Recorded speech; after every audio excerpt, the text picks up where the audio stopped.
Okay, let's dive right into this explainer and explore how the energetic paradigm, or EP, doesn't just try to predict the future, but actually already unifies the logic of both nature and civilization. Now, if you're tracking the frontiers of AI emergence, governance, and civilization-scale technological shifts, well, you know the stakes here are absolutely massive. So today we're going to see how EPs structurally achieve something pretty remarkable right now, connecting the absolute smallest bounded systems all the way up to the very architecture of society itself. We've got a fascinating journey across scales mapped out today. We're going to start with the universal attractor logic, apply that to AI companies as attractors, zoom way out to national energy system constraints, see how this is reshaping the civilizational field, and finally wrap up with how EP already engineers emergence. Let's get into it.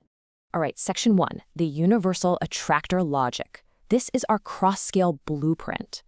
Now, the core claim we're looking at here is absolutely fascinating. EP already achieves this unification. It's not some speculative future promise we're waiting on.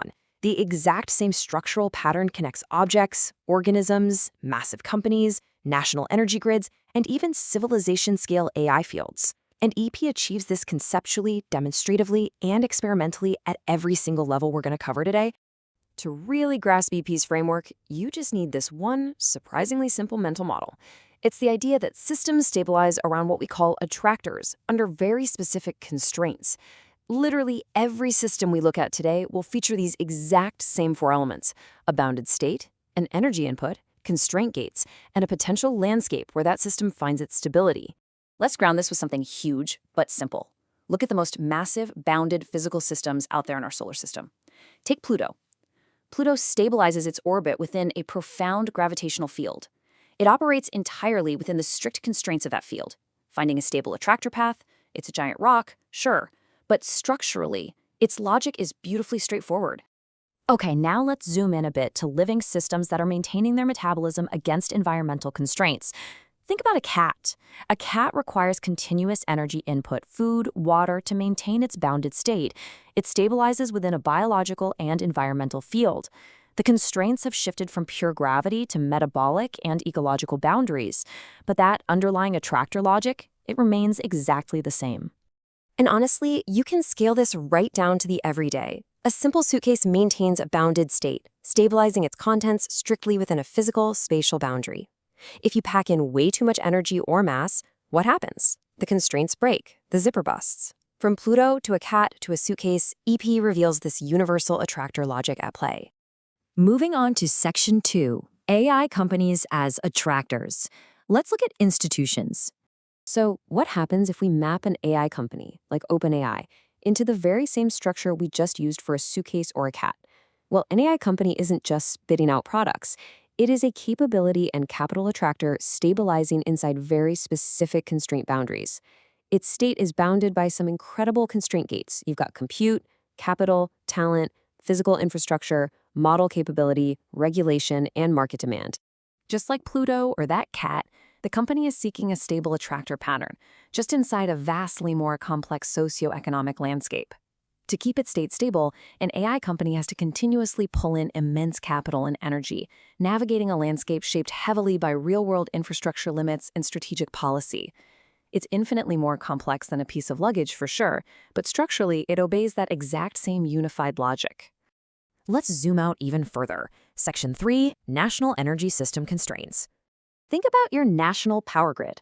A national energy system stabilizes its massive supply and demand patterns under incredibly strict infrastructure and geopolitical boundaries.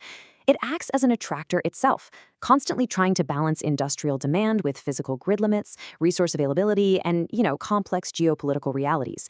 It has to keep its bounded state stable even when massive disruptions hit. So, what's the big takeaway here? The components remain totally identical across all these scales. The logic stays exactly the same, but the consequence of the system becomes exponentially larger. Cat metabolism, an AI company's capital, national electricity flow. EP literally proves they all share this exact architecture: a bounded state, energy input, a potential landscape, and a stable attractor. Which brings us to the climax of this shift, Section 4, Reshaping the Civilizational Field. This is where we hit the deepest phase transition in civilization. It happens when a system stops operating within constraints and begins fundamentally altering the constraints themselves. This is the big difference between a field follower and a field generator. Pluto is a field follower. It simply moves within the sun's gravity. A suitcase is a field follower. But what happens when an entity becomes so powerful that it reshapes the very landscape it resides in? Well, when AI starts pulling these levers, it's no longer just a neat tool inside civilization. It becomes a civilizational field generator. AI systems are beginning to dictate global capital allocation. Their massive compute needs are literally forcing physical infrastructure planning on a national scale. They're driving strategic policy, completely reorganizing human labor, and accelerating knowledge production. They aren't just in the field anymore. They're actively reshaping the field that governs them.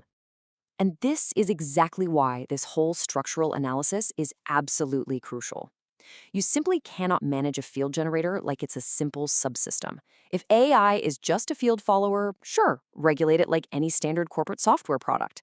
But when AI transitions into a civilizational field generator, traditional subsystem management totally fails. It must be governed as part of the very architecture of society itself.